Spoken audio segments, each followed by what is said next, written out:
Boa noite, pessoal. Hoje a gente vai falar aqui de crimes cibernéticos, definidos por meio da Lei 12.737 de 2012, e nosso grupo é composto pela Ana Clara Abreu, Bruna Costa, Guilherme Lúcio, Joyce Sobreira, Lucas Dias e o Thiago Nick. A Lei Brasileira 12.737 de 2012 ficou conhecida como a Lei Carolina Dickmann. Ela foi sancionada em 30 de novembro de 2012 pela presidente Dilma e promoveu algumas alterações no Código Penal brasileiro, tipificando os chamados crimes informáticos. Ela acrescentou os artigos 154A e 154B ao Código Penal e alterou a redação dos artigos 266 e 298, tratando da tendência do direito sobre a segurança no ambiente virtual. É importante destacar sobre essa lei que geralmente é comum que no Brasil as leis levem anos para serem aprovadas, mas nesse caso, por conta desse episódio sofrido por uma personalidade famosa, ela foi sancionada em tempo recorde, em cerca de um ano. O nome da lei, ela adveio do ocorrido com a atriz Carolina Dickmann, que em maio de 2011 teve o seu computador pessoal hackeado, invadido por um criminoso, o que possibilitou que ela tivesse cerca de 30 fotos íntimas vazadas.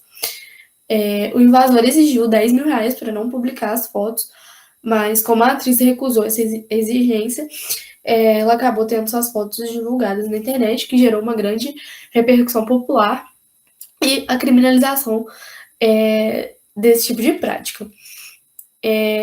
É válido ressaltar que o ato de invadir um ambiente virtual de alguém e subtrair dados pessoais dele já era crime, mas ainda não havia nenhuma norma que tratasse especificamente sobre esse assunto.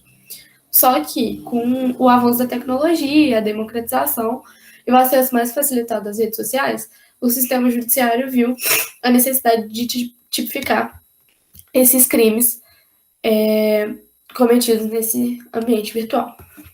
Pode passar. Bom, gente, no dia 27 de maio de 2021 foi sancionada a Lei 14.155, que modificou o Código Penal e tornou mais rigorosa a punição para os crimes de violação de dispositivo informático, furto e estelionato cometidos pela internet ou por meio de dispositivos eletrônicos. E aí, para ilustrar as modificações nas leis, a gente trouxe a redação do antigo 154A e posteriormente ao ano de 2021. E aí pode passar o slide. E, de acordo com os itens destacados em vermelho, com a exibição dos textos legais antes e depois de 2021, a gente percebeu algumas mudanças significativas. A primeira que a gente trouxe é a retirada acertada da expressão mediante violação de mecanismo de segurança, que auxiliava na perda da eficácia da lei e na impunidade dos agentes, já que o termo ele pressupunha que, para a materialização do crime, era necessário que a vítima tivesse um dispositivo seguro no computador, como um antivírus, um firewall, alguma coisa do tipo. Então, no exemplo em que a pessoa não tivesse senha no dispositivo e fosse violada, ela não poderia reclamar na justiça, porque o criminoso não teve que obstruir um sistema de segurança para acessar seus dados. A segunda mudança ocorrida, advinda dessa lei, foi o acréscimo do termo de uso antes da expressão alheio, e foi acertada porque o texto anterior, que dizia invadir dispositivo alheio, pressupunha também que o agente deveria fazer as condutas descritas no tipo no aparelho da pessoa alheia, pegando o telefone da vítima, por exemplo. Hoje em dia, mesmo se ele faz por meio do seu dispositivo, por um aplicativo, ele vai ser punido. O terceiro ponto relevante que a gente trouxe está na substituição do termo titular para o usuário do dispositivo, que teve por objetivo deixar claro que o sujeito passivo do delito não precisa ser necessariamente o proprietário, podendo a invasão ocorrer em um dispositivo que esteja sendo utilizado por alguém que não é seu dono, mas que teve a sua privacidade invadida. O último aspecto é a alteração da modalidade da pena e do tempo a ser cumprido. Antes, como a gente apresentou, tínhamos no caput uma pena de detenção, que agora passou a ser de reclusão, e uma pena que era de 3 meses a 1 ano e multa, e passou a ser de 1 a 4 anos e multa.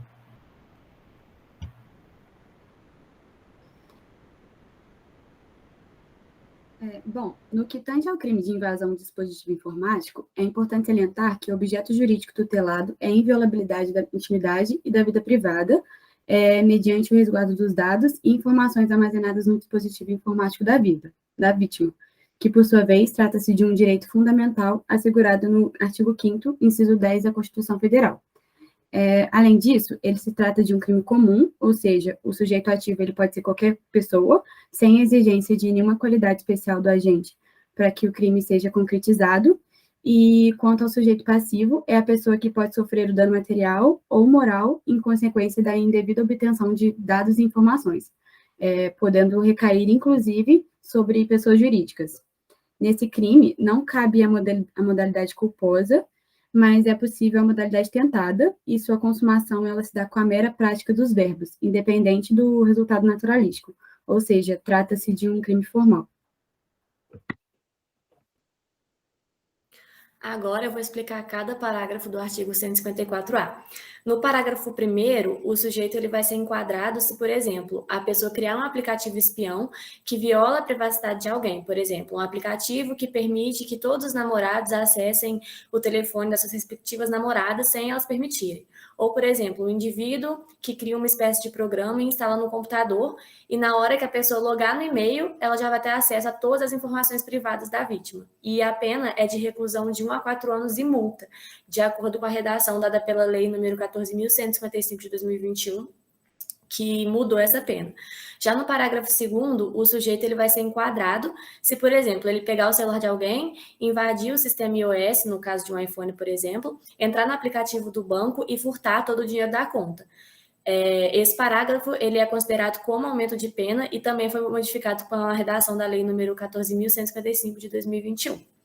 Já no que tange ao parágrafo 3º, a pena é de reclusão de 2 a 5 anos e multa, que foi alterada pela Lei número 14.155 de 2021, mas a redação do parágrafo é da Lei 12.737 de 2012 mesmo. E esse parágrafo ele é considerado como invasão qualificada, porque o caput desse artigo ele está punindo o simples invadir com o intuito de prejudicar outra pessoa.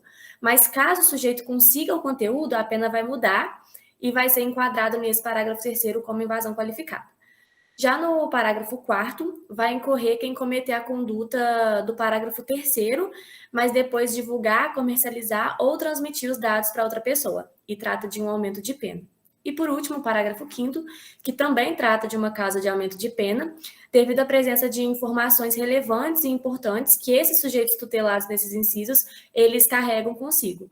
E é importante ressaltar que esse parágrafo, ele não trata de vices, só da própria pessoa mesmo. Pode passar. Bom, o artigo 154b, ele vai dispor que a ação penal nos crimes dispostos no artigo 154a vai ser, em regra, a ação penal pública condicionada à representação.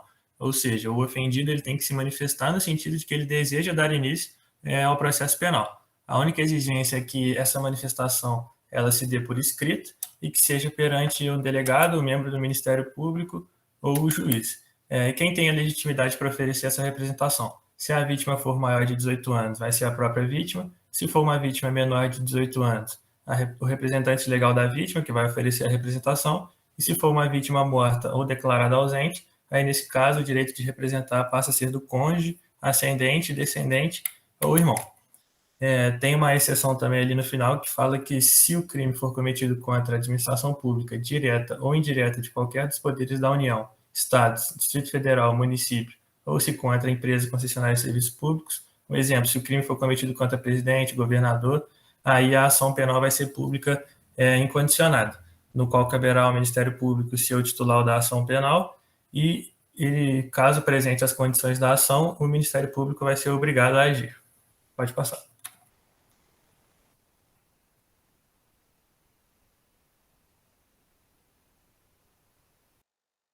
Bom, por fim, agora eu vou tratar de outras alterações que ocorreram em razão da Lei 12.737, de 2012, no que tange ao artigo 266 e 298 do Código Penal.